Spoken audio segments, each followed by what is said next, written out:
Đồ để làm đâu. Đây kamu. Biasa ro kaduino kan? Ino dia empai lah. Ro kampungin kan? Kampungin kan?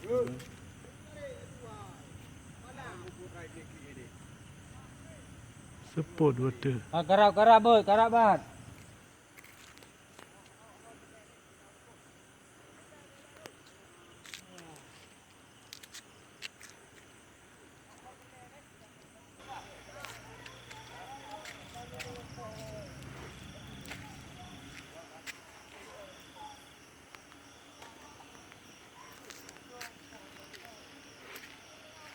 Ini kabel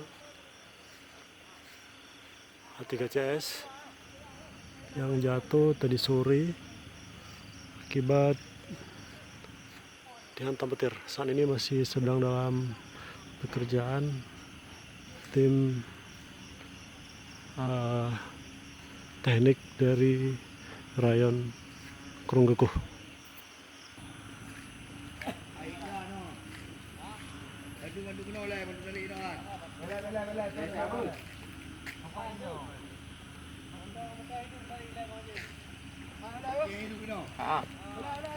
Okey. Pak Wil hai long ah.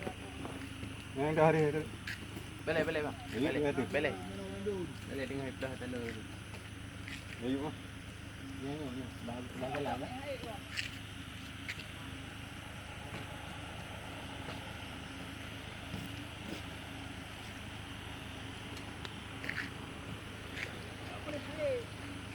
A3CS paling nama bayangan.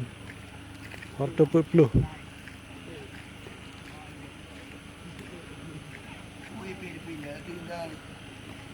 Dia dah dua ada. Anak pun dia dua mendong. Apa je no dia mendong. Hosur mana? Hosur? Hai dia dah dua itu kenan.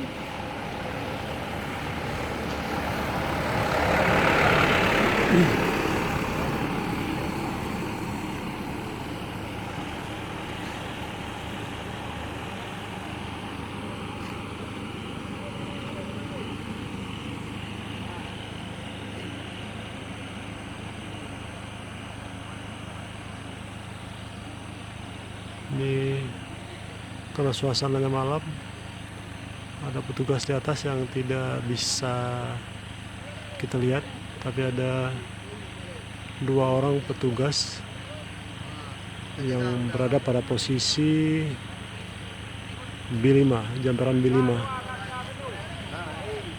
untuk menarik kembali kabel A3CS yang putus tadi sore.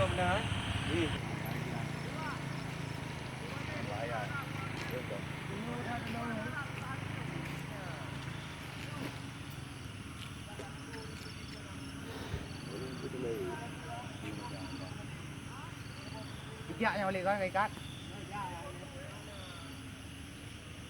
Bebas juga nak payah terlalu li, ai pelung obat tepak tadi. Tadi tepak. S2 yang punya. No S2. Gitu pun. Yang gitu pun.